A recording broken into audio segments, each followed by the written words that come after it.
Bismillahirrahmanirrahim. Assalamualaikum warahmatullahi wabarakatuh. Alhamdulillahirrahmanirrahim. Wabihi nasta'inu ala umuri dunya waddin. Wassalatu wassalamu ala asrafil anbiya wal mursalin. Sayyidina wa maulana Muhammadin wa ala alihi wa sahbihi ajma'in, amma ba'd. Yang saya banggakan, guru-guru hebat di seluruh Indonesia. Izinkan saya menyampaikan hasil diskusi dari ruang kolaborasi modul 1.1 tentang pemikiran Ki Hajar Dewantoro yang dapat diimplementasikan pada konteks lokal sosial budaya daerah. Konteks lokal sosial budaya daerah di tempat saya adalah ibu kota negara kita, yaitu Provinsi DKI Jakarta. Kelompok 2 beranggotakan 4 orang, yang terdiri dari yang pertama Bapak Muhammad Ongki Fadilah dari SMK Negeri 7 Jakarta. Yang kedua Ibu Irna Anita dari SMA Negeri 31 Jakarta. Yang ketiga Ibu Rahmalila Putri dari SMA Negeri 53 Jakarta. Dan yang keempat saya sendiri, Muhammad Khalid Al-Fahmi dari SMA Negeri 100 Jakarta.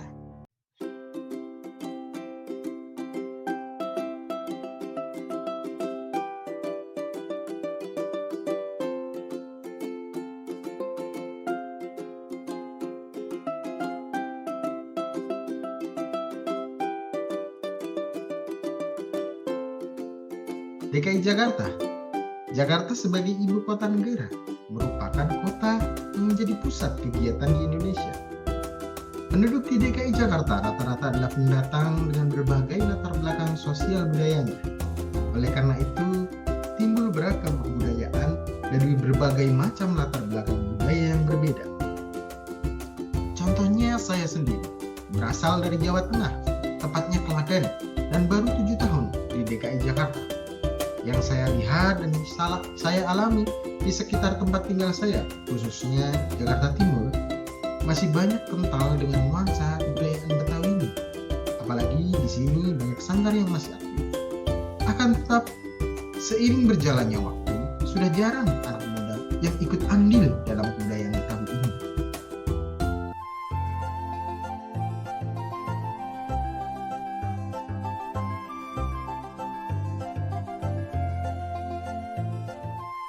Kekuatan konteks sosial kultural di DKI Jakarta sesuai dengan pemikiran Ki Hajar Dewantoro. Yang pertama adalah budaya Betawi. Budaya Betawi menjadi akar budaya awal di daerah ibu kota Jakarta, bahkan sampai ke wilayah Bekasi dan Tangerang. Orang Betawi sendiri mempunyai ciri khas nyablak, yang artinya berani bicara terus terang tanpa ditutup-tutupi. Budaya Betawi sendiri mempunyai ikon yang namanya ondel-ondel, di mana dahulu ondel-ondel sebagai pengusir roh jahat dan dianggap sakral. Kini budaya tersebut diserap menjadi sebuah ikon untuk kesenian di DKI Jakarta dan dijadikan penjaga atau palang pintu yang biasanya dipajang di depan pintu kantor atau sekolah. Budaya Betawi juga kental dengan tarian, lagu, dan makanan khas yang masih dilestarikan sampai sekarang. Itu menjadi kekuatan tersendiri bagi DKI Jakarta untuk melestarikan kebudayaan aslinya. Karena kita harus membumi di mana kita tinggal, menghargai sejarah di mana tempat kita tinggal sekarang, agar kita bisa selamat dan bahagia, serta bisa membaur di dalam masyarakat. Yang kedua adalah budaya multikultural. Budaya yang beraneka ragam di DKI Jakarta mempunyai dua sisi mata koin yang berbeda. Yang pertama, ada nilai positifnya, yaitu meskipun berbeda tetap satu tujuan, karena DKI Jakarta merupakan miniatur kecil dari Indonesia. Tidak bisa dipungkiri, banyak pendatang dari luar DKI yang mengambil nasib dan bahkan menetap di DKI Jakarta, bertempat tinggal di DKI. Sehingga dari multikulturalnya budaya ini, baik anak sekolah maupun masyarakat lebih bisa menerima budaya dari luar dan bisa mengkolaborasikannya dengan budaya setempat sesuai dengan Wali Songo yaitu Sunan Kalijogo yang dulu berdakwah dengan memakai kebudayaan Hindu untuk mendakwahkan Islam di tanah Jawa, seperti Sekatenan dan yang lainnya. Akan tetapi, ada sisi negatifnya dari multikulturalisme ini, yaitu semakin terpinggirnya budaya asal, yaitu budaya Betawi, dan bisa menjadi krisis identitas budaya di DKI Jakarta ini. Yang ketiga adalah modernitas. Modern, jika daerah kita berkaca pada daerah lain, pastinya ibu kota DKI Jakarta yang merupakan kota metropolitan adalah kota yang paling modern dalam berbagai hal. Karena di sini akses untuk kemanapun mudah, serta sarana dan prasarana mendukung. Tinggal bagaimana seseorang itu memanfaatkan hal itu dengan baik. Di DKI Jakarta, berita atau informasi pastinya tidak akan menjadi hambatan. Bahkan terkadang karena otonomi daerah, banyak program di DKI Jakarta yang selangkah lebih maju dibandingkan daerah lainnya. Itulah yang menjadi kelebihan Provinsi DKI Jakarta sesuai dengan kodrat alam dan kodrat zaman dalam pemikiran Ki Hajar Dewantara. Yang terakhir, religiusitas. Untuk konteks sosiokultural, religius ini di DKI Jakarta sangatlah kental dan sudah membudaya, bahkan sudah menjadi kewajiban atau keharusan yang harus dikerjakan, baik di dalam masyarakat maupun di sekolah.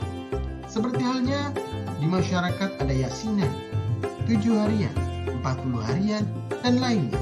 Sementara untuk di sekolah, seperti kegiatan besar keagamaan, pastinya selalu diberikan porsi untuk mengagendakan suatu kegiatan. Seperti Maulid Nabi, 1 Muharram, Hari Raya Idul Fitri, Hari Raya Idul Adha, dan yang lain. Kalau yang membedakan di Jakarta dengan daerah lain, terkadang sekolah menjadi pusat kegiatan masyarakat dalam hal keagamaan.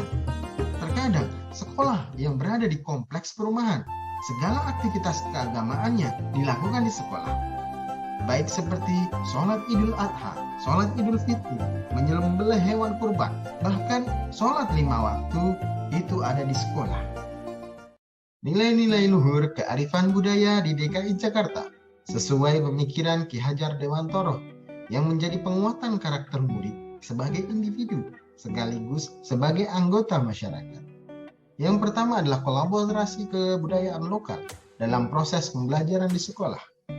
Bisa dengan mata pelajaran agama, mata pelajaran prakarya dan kewirausahaan, dan mata pelajaran yang lainnya. Kebudayaan lokal sangat bisa dikolaborasikan dengan berbagai mata pelajaran. Yang kedua, kegiatan tadarus Al-Quran bagi agama Islam dan kegiatan keagamaan lain. Yang ketiga, pemutaran lagu-lagu nasional di sebelum dimulainya proses pembelajaran. Yang keempat, setelah selesai jam pelajaran pulang sekolah, diputarkan lagu-lagu daerah Betawi seperti lagu-lagu ondel-ondel, kincir-kincir, sirih kuning, dan lainnya. Yang kelima, adanya ekstrakurikuler tari daerah dan paduan suara yang selalu memadukan dengan budaya lokal. Yang keenam, adanya ekskul pencak silat yang biasanya menjadi budaya ketika perayaan atau penyambutan tamu yang datang ke sekolah beserta tanjidor atau hadroh dan juga ondel-ondelnya. Dan yang terakhir adalah budaya 5S, senyum, sapa, salam, sopan, dan santun.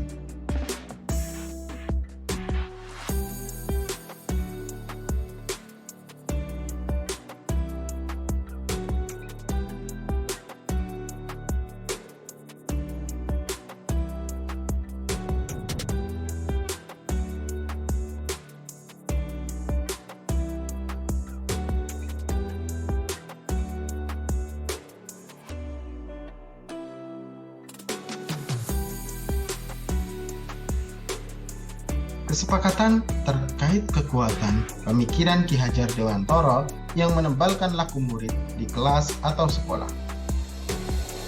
Kesepakatan yang kita raih adalah pemikiran Ki Hajar Dewantara tentang menuntun.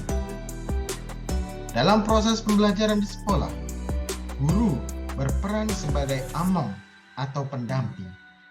Selain guru mendampingi peserta didik dalam proses pembelajaran di kelas maupun di sekolah, guru juga menjadi pendamping dalam menjaga kultur budaya Jakarta agar dapat terjaga dan terus berlanjut sampai generasi yang akan datang. Menjadi seorang guru tidak boleh untuk tidak mengenal budaya lokal, karena itu merupakan kearifan budaya yang bisa kita pergunakan untuk mendidik siswa.